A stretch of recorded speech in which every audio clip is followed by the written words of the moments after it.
बिस्मिल्लाहिर्रहमानिर्रहीम। हमारा last topic है डिफरेंस इक्वेशंस का।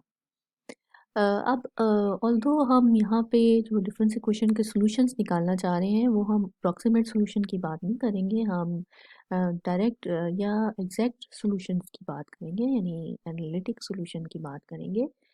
तो अ, इसमें हम बहरहाल इसमें जो हमारा अंडरलाइंग सिचुएशन है वो ये है कि हमारा जो डाटा है वो कॉन्टिन्यूस फॉर्म में नहीं है, यानी if there is a dependent variable and there is an independent variable and the relationship between the two is given कि how the dependent variable depends upon the independent variable, how it varies when the independent variable varies। तो ये आपका data continuous form में नहीं है बल्कि discrete form में है, जैसे किसी एक्सपेरिमेंटेशन से आया है तो टेबुलर फॉर्म में हो सकता है। और उस सूरत में अगर हमने रेट ऑफ चेंजेस की बात करनी हो, यानी rate of change of the dependent variable with respect to independent variable, तो फिर वो डेरिवेटिव नहीं होगा और वो रिप्लेस हो जाएगा कॉन्सेप्ट डिफरेंसेस से।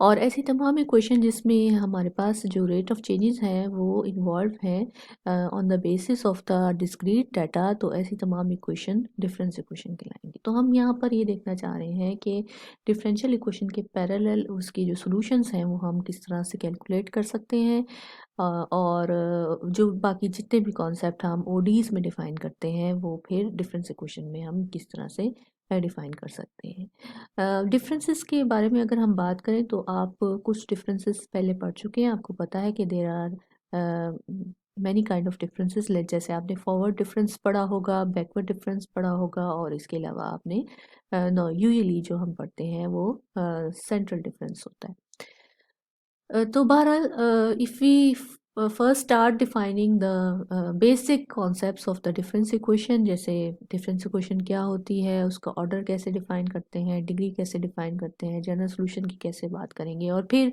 Then we move towards के हमने होमोजीनियस इक्वेशन को कैसे सॉल्व करना है, होमोजीनियस लीनियर को कैसे सॉल्व करना है, नॉन होमोजीनियस लीनियर को कैसे सॉल्व करना है, and if there is some non-linearity or the equation is with some variable coefficients, then in that case वो किस फॉर्म की होंगी। First we define the difference equation. It is a relation between the values of a function y is equal to f of x or described on discrete set of arguments x i's, yani y equal to f of x for different values of x, for discrete values of x we define the values of y or f of x, and then the relation between such values is called a difference equation. For example, in general हम इस तरह से लिख सकते हैं f of y n plus r minus 1 n y. So some at some xn stage, at xn plus r minus 1 stage, xn plus r stage. These are the values that are described for a discrete data set. So इस तरह के relation को हम difference कहते हैं। Usually in the difference equation we take the arguments or the nodes x i's as equispaced, that is हर अगला point पिछले point में कोई precise step length h add करने से आ जाता है, या फिर हम अगर इनिशियल पॉइंट के लिहाज से उसको लिखना चाहें तो आपको पता है कि it can be written as x naught plus n h for x n point. So we have the function y is equal to f of x. तो नोटेशन यूँ है कि जब भी हम yn लिखेंगे इसका मतलब ये होगा कि the value of f at xn, और सिमिलरली जो भी सब्सक्रिप्ट होगा वो जस्ट ये डिफाइन कर रहा होगा कि f की वैल्यू किस पॉइंट के लिहाज से निकाली गई है। नाउ फॉर एग्जांपल यहाँ पे आप देखिए कि there is a relationship between three values yn minus one and yn minus two, या अगर जनरल फॉर्म में लिखना चाहें तो ये देखिए कि yn plus 1 plus some coefficient of the यहाँ पे independent variable. Now what is the independent variable in this case? Although हमें पता है कि independent variable x है और dependent variable y है, but क्योंकि हम subscripting जब कर रहे हैं तो we are describing the values of y is equal to f of x at the specified values x i's of x, तो इस केस में फिर हम ये कहेंगे the coefficient is a function of n. Now what is the order of the difference equation? The difference order of the difference equation is the difference between the highest and lowest subscript that exist in that equation. For example, in the previous equation, the highest subscript is yn and the lowest is n minus 2. If you take the difference of these two subscript from the highest to the lowest, then the answer is 2. Or in the case of second equation, you see it is n plus 1 is the highest subscript and yn is the lowest subscript, so the difference is 1. So the order of the first equation is 2 while the order of the second equation is 1. Example बहरहाल इन्होंने यहाँ पे बताई भी है कि ये second equation की और थर्ड इक्वेशन का ऑर्डर उन्होंने डिस्क्राइब किया हुआ है। इसके अलावा इससे पहले जब हमने वो जर्नल फॉर्म दी थी तो highest subscript n plus r थी और लोअर सबस्क्रिप्ट n था, तो ये ऑर्डर जो आ रहा था वो आर है। Next degree of the difference equation, जैसे हम डिफरेंशियल इक्वेशन के लिए भी डिग्री डिफाइन करते हैं, इस केस में भी हम डिग्री की बात कर रहे हैं। तो degree it is the highest exponent of that y which has the highest subscript. तो जो सबसे हाईएस्ट सबस्क्रिप्ट है उसका एक्सपोनेंट जो है वो हमने देखना है, highest exponent all over the equation.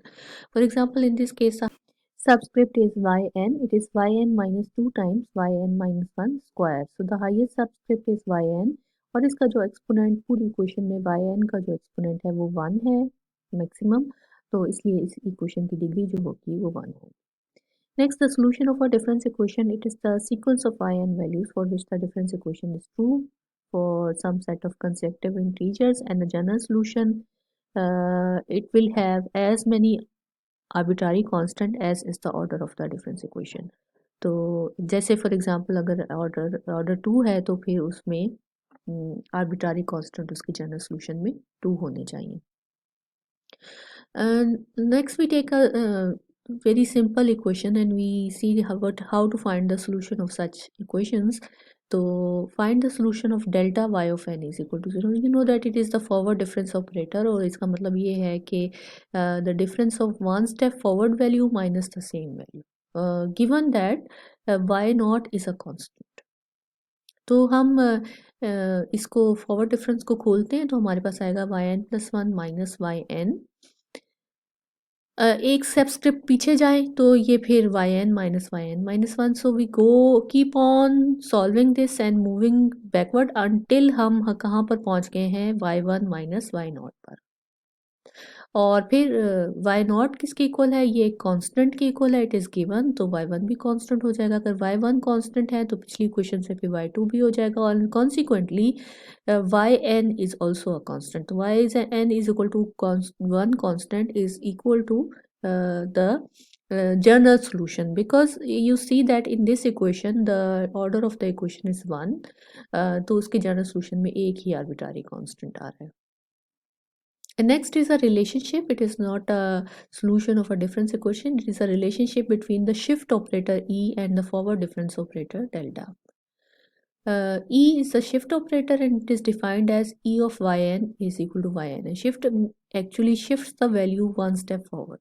While the forward difference operator ये one step forward और फिर उसका difference लेता है इसमें current value में से। तो there is a relationship that e minus a power r y of n will be equal to a n plus r delta r y n by a n। तो ये induction के through इन्होंने proof किया हुआ है, आप इसको पहले देख लें कि it is true for r equal to 1, you can easily prove, then even for r equal to 2, then you suppose that it is true for suppose r minus 1 and then you can show that it is true for r.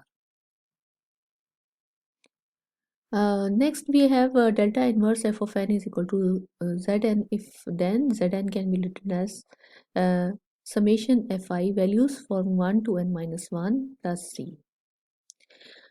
Now to solve this we apply delta on both sides, so delta z of n हो जाएगा f of n की equal, और फिर हम इसको जो difference है forward difference है उसको खोलेंगे until we reach at f1, because यहाँ पे देखें आई की वेरिएशन 1 to n minus 1 है। फर्दर उन्होंने कहा है कि z1 is equal to constant c, तो हम इसको खोलते जाएंगे इस डिफरेंस को, तो zn प्लस 1 माइनस zn से लेकर z2 माइनस z1 तक, तो ये हमारे पास आ जाएगा। अब इन सब को समअप करें, जब आप समअप करेंगे तो zn कैंसिल हो गया, zn माइनस 1 कैंसिल हो गया, n माइनस 2 z2 कैंसिल हो गया, तो सिर्फ हमारे पास बचा zn plus 1 minus z1 is equal to sum of all these values from f1 to fn minus 1। तो हमने यहाँ से लेकर यहाँ तक सम अप किया। अब z1 दूसरी साइड पे ले जाएं और ये किसके इक्वल गिवन है, ये कांस्टेंट के इक्वल गिवन है। तो this shows the required result of this given difference equation. Further, if delta y of n is equal to a, show that yn is y naught plus na। Again in the same behavior आप इसको खोलें unless you reach at y naught and then फिर आप yn से लेकर y naught तक की तमाम इक्वेशन को सम अप करें तो ये a की जो सम होगा वो n टाइम्स आ जाएगा। तो a का सम n टाइम्स इज na, तो the solution is yn is equal to y naught plus na। Similarly, we have delta of yn is equal to a and then yn is y naught plus 1 minus an। In this case we have जब हम इसको sum up करते हैं तो हमारे पास जो equation है वो हमारे पास एक सीक्वेंस बनती है राइट हैंड साइड को अगर आप देखें, और ये हमारे पास ज्योमेट्रिक सीक्वेंस है, यानी हर अगली टर्म का पिछली टर्म से अगर रेशियो लें तो हमारे पास एक कॉमन रेशियो ए आता है। तो आपको पता है कि ज्योमेट्रिक सम हो तो a into 1 minus rn divided by 1 minus r उसका सम होता है where r is the common ratio, a is the first term। तो वही आप फॉर्मूला यहाँ पे लगा रहे हैं और n is the total number of terms। तो ये निकाल के और आपने इनको सम अप किया और फिर आपने इसको कैलकुलेट कर लिया by geometric sum। Similarly, we have this example. Again, you can apply the same procedure to find the solution. Again, then this is this example। तो ये आप देख सकते हैं कि examples आप follow कर सकते हैं। Next definition is the definition of linear difference equation with constant coefficient। A difference equation of the form, general form इसकी दी हुई है yn plus r से लेकर yn तक कई terms है with the constants, right hand side is a function of n। So it is called a linear difference equation of order n because highest और lowest subscript का difference देखें ये r है, और ये जो coefficients हैं they can be a function of n।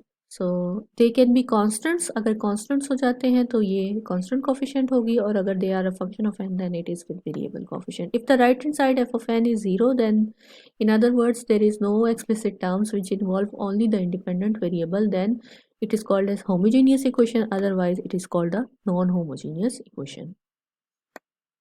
For example, they say that the equation delta r y n equal to 0, so this does not have any term which contains explicitly the independent variable, so this will be a homogeneous difference equation। Also see, you see this equation yn plus 1 is equal to a of yn, इसको आप दूसरी side पे ले जाएं और equal to 0 कर लें। बहरहाल इसमें कोई ऐसी टर्म नहीं है जो सिर्फ n का फंक्शन हो, तो इसका शो करना है कि it is has a solution a constant time a power n। Simply हमने इसके सॉल्यूशन के लिए क्या किया है, a n plus 1 से डिवाइड और मल्टीप्लाई कर दिया है। ऐसा करने से हमारे पास ये जो टर्म आ रही है ये नोट करें, it is the forward difference of yn by an which is equal to 0। if the forward difference is 0 then yn by an will be equal to the constant, to some constant, then let us take that constant equal to a and then we multiply, so we will have the required solution।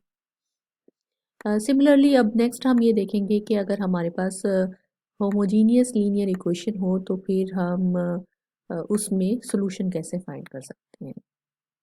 Next lecture में इसको हम discuss करेंगे।